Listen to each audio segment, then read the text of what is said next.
welcome back to Food for Health. We're super excited that you are here because we've been here all along, but you haven't been here, and you are what makes it really special for us. So having you here tonight means a lot. Normally at the end of the cooking demonstration, we have you come up and we do samples. So we're not going to do that tonight, although you do get samples. On your way out the door tonight, out to your car, you're going to have little takeaway sample dishes, and you can enjoy those in your car, all right? So you get to sample just in a different way than what we normally do, all right? Any questions about anything? All right, well, let's just jump right into it. So when I thought about what to make for tonight, we're heading into those fall season where we tend to think of things that are savory and oniony and garlicky, and my family has recently gotten turned back on to chili, and I really like kidney beans, and so I had a kidney bean recipe that my girls liked a lot, and I just tweaked it and turned it into chili, so that's what you're getting tonight.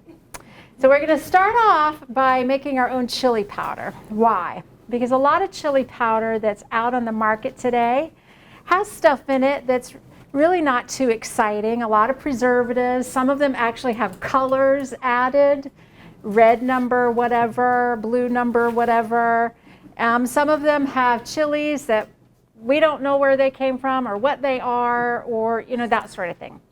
So I more often than not make my own chili powder if I'm doing that. Sort of like a few sessions ago, if you watched it online, I made my own curry powder, right? If you missed that segment, you can catch it on the hospital's website.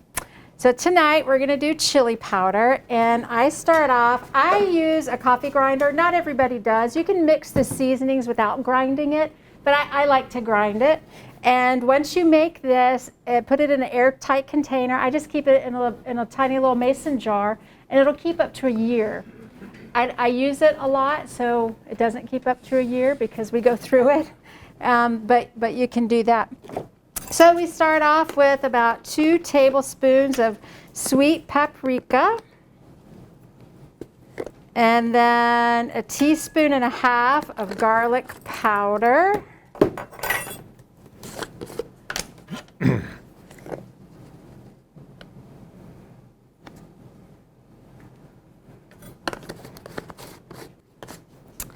Little bit of cayenne. Now, my mother-in-law lives with me, and she hates anything spicy. So I'm leaving the cayenne out. But that isn't that a big jar? I will bequeath this to my children. You think I jest. This isn't your typical cayenne powder. What you buy in the store, it's spicy, but this is multiplied by 10. So the recipe calls for 1/4 of a teaspoon. I would use more like a 1/16 of a teaspoon, and that's going to give you plenty of zip. But knowing that cayenne is useful for lots of different things, I make our own, I do a lot of natural remedies in my family, and I use cayenne for a host of different purposes. Some of them are medicinal. And I think Dr. Howe's going to talk a little bit about spices this evening. If I could just interrupt for a moment. Cayenne pepper and black pepper are completely different. Black pepper breaks down the mucus lining of the stomach and will increase your risk for ulcers, which are related to an infection called Helicobacter pylori. Cayenne pepper actually is toxic to Helicobacter pylori, and so it helps prevent ulcers. So you're better off to use cayenne than you are black or white pepper. And you still get a nice punch from it, and it works. It does. It's a great pepper. Can I ask a question? Sure. So what I've been seeing a lot is that turmeric is not easily absorbable, and what I see is a lot of times they're recommending black pepper with it to make it more. Yeah, you're right. Turmeric is sometimes not easily absorbed, and you use the black pepper to irritate the lining of the gut so that it's more absorbable. You're better off to use cayenne than the black pepper. Thank you. Yeah. Absolutely. Thank you, Dr. Howe. So a teaspoon and a half of onion powder, teaspoon of dried oregano, and a teaspoon of cumin. Some people call it cumin.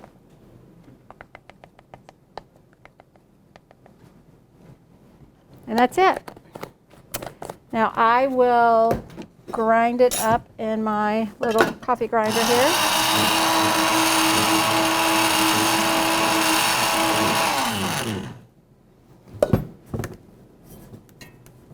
Now when I actually make this at home, I make a lot more.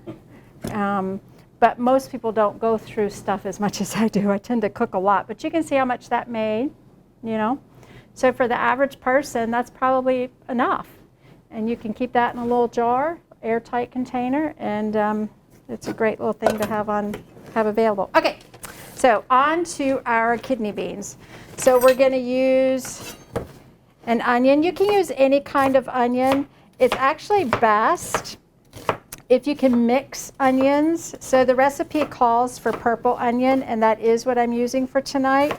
But more often than not, I'll use some purple and some yellow onion, because if you mix different kinds of onions, it will bring out a more robust flavor in your food. The recipe doesn't have onion listed at all. Yes, it doesn't. So I said, yes, it doesn't. So when I sent the recipe over to be copied, I noticed that my tweaks weren't on there, so I made them. And I saved it. And I shot it off. And this morning, I looked back at it I don't even remember why, and I realized that my tweaks weren't there. I have a new version of Word. My old version of Word, I could make an edit in an attached document, and it would save it and send it. And I didn't realize that my new version didn't do that. But what you're seeing is the original recipe. All right? So to chiliize it, I add onion. And for those of you who've been to this program, you know that I pretty much put onion in everything. And if a little bit is good, a lot is better. So, you know, for the onion, bring it on. But I will typically use a large onion, sometimes an onion and a half.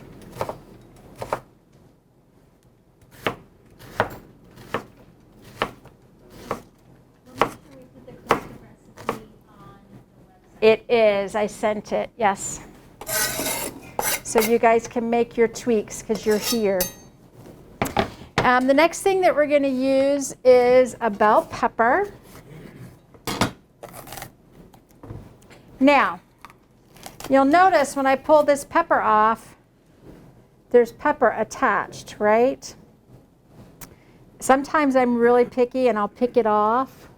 More often than not, I'm not. And I'll throw it in a container with all of the other ends of pieces that I have. And then I will cover it with water and make broth out of it, vegetable broth that I use. Then you don't have to buy the vegetable broth, and you don't waste the ends of your vegetables. That's right. You're getting the full nutritional, you know, impact of the money that you spent, right? You're not wasting it. So I'll just chop up my little red onion here. Pepper. Not red onion, pepper. Thank you, Tim.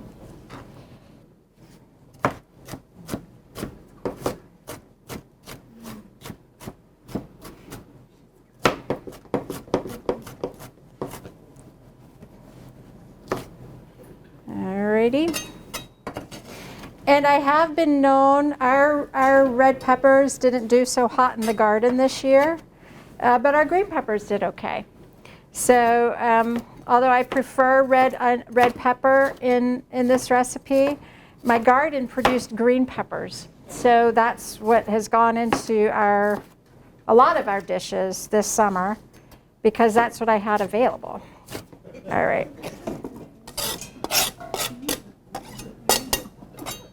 All right. So it calls for carrot. You want me to chop those? Yes. Okay. I'll let you chop those. We're going to get 2 medium carrots chopped, and we're going to do 2 ribs of celery chopped. Thank you.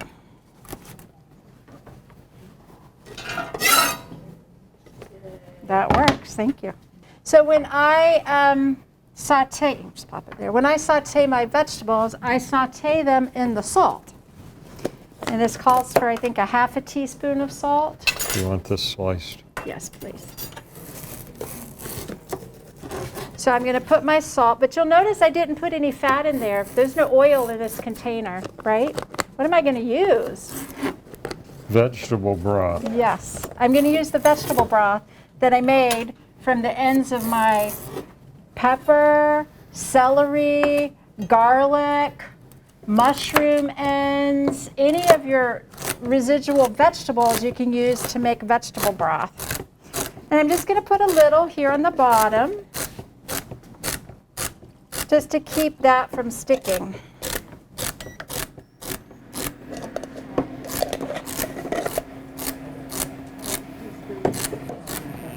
And then that's going to cook right down.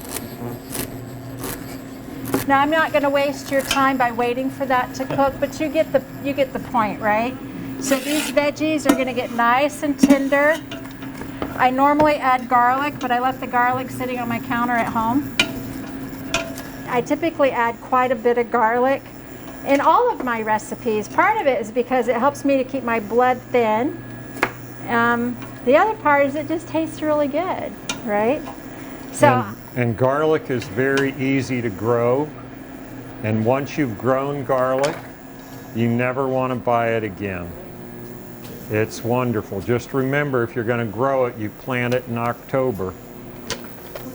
So once this is nice and tender, and it will get tender, and it doesn't take long, about 6 minutes or so, that will get tender, then I will add my seasonings. Now, what are our seasonings? We're going to use 2 tablespoons of our chili powder. Or more.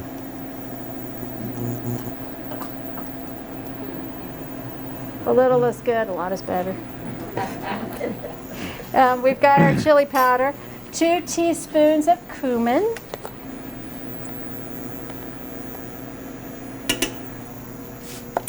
We've got,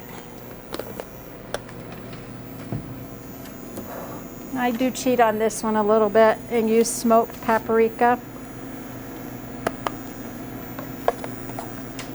You do not have to use smoked paprika, but I will tell you, what was that? You should. You should. I will tell you, having grown up a meat eater, there are times when I still miss it. And I've been a vegetarian now for decades. But there are still certain times when I miss that rich, meaty flavor, that smoky flavor. And a little bit of smoked paprika will help me get over that. That, and also by grinding dried mushrooms.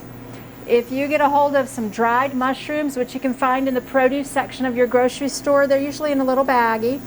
They're dried, and a variety of different kinds of mushrooms.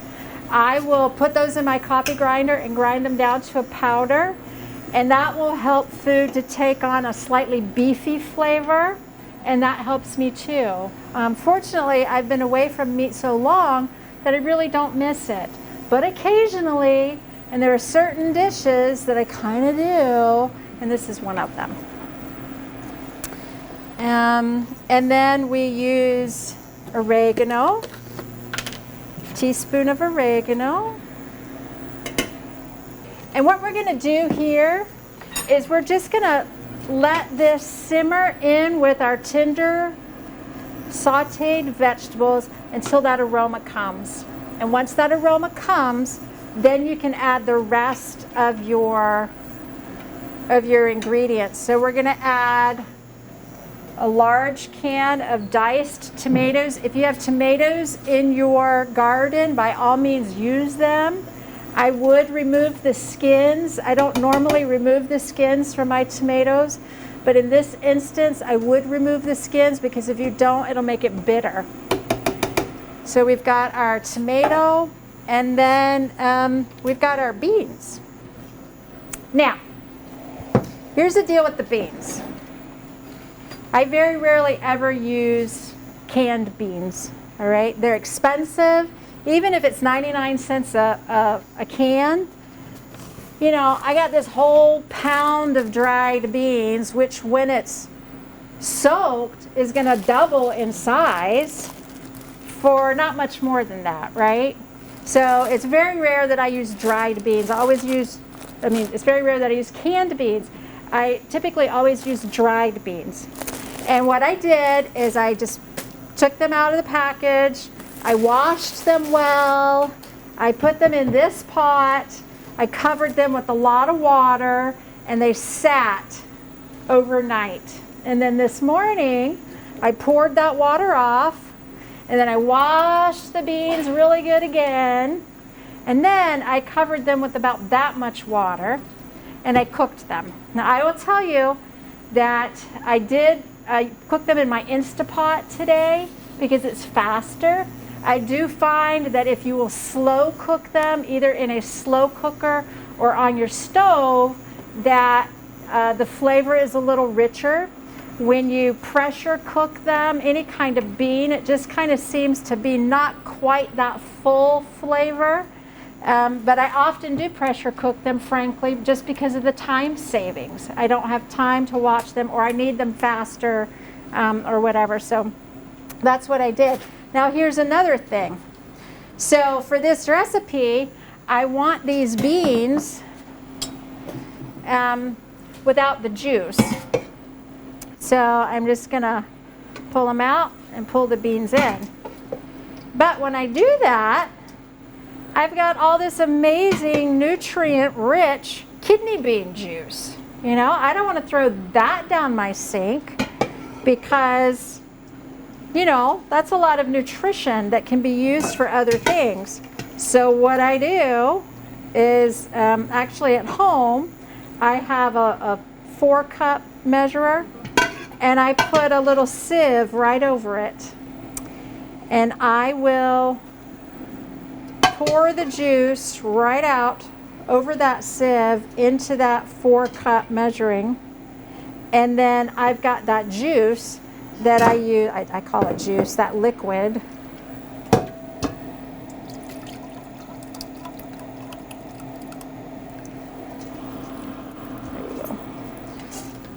I've got all this liquid that I can use as a base for soup.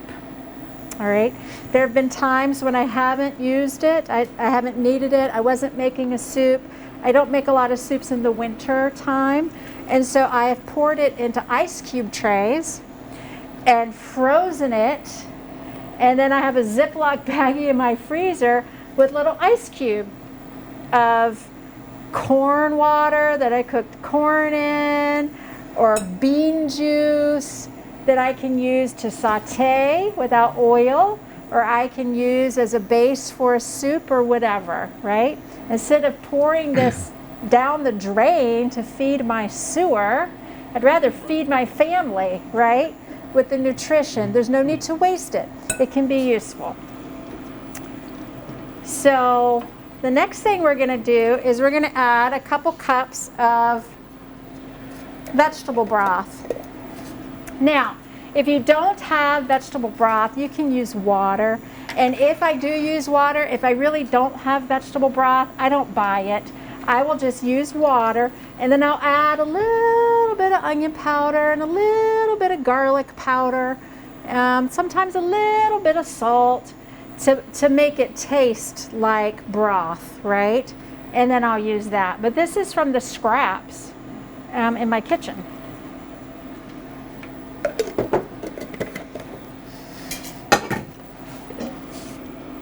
Now what I'm going to do is I'm just going to let this come to a boil, and once it boils, I'm going to turn it down to a simmer. And it'll simmer about half an hour. And once it's simmered, it's ready to go. Except, oh no, I forgot the bay leaf. Thank you. And the kale. Yep. So my bay leaves are pretty small. So I typically add a couple of them. If you had, the larger bay leaves, one would be fine. And I try to work greens into my life and into the lives of my children whenever possible. Like, I will put greens in some freaky places. And so kale goes into the pot. I will add this, though, shortly before, about 10 minutes before it's done. So I will cook this for about 20 minutes, and then 10 minutes before it's finished, I'll add my kale. Now, I went out to the garden to pull kale today, and something has eaten my kale. What was left had holes all over it. So I pulled out a bag of frozen kale, which is fine. It works, right? And I would just add that right in. Now, just before I serve this, I take a couple cups of it, minus the bay leaf, and I put it in the blender. And I whiz it down to a puree. And then I add back in. And what you're gonna get, I don't know if y'all can see this, but this looks like a soup, right?